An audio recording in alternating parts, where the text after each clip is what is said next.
falls softly on the street, cold beneath the passing feet. Yet a light shines through the pane where dear Mary waits again. She has waited many years through the ache of human tears. Still her weary candle burns for each heart that someday turns.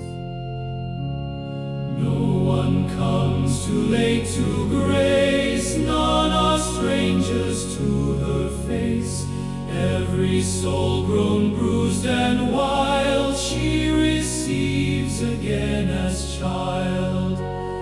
Mary, when the storms increase, lead me to your room of peace.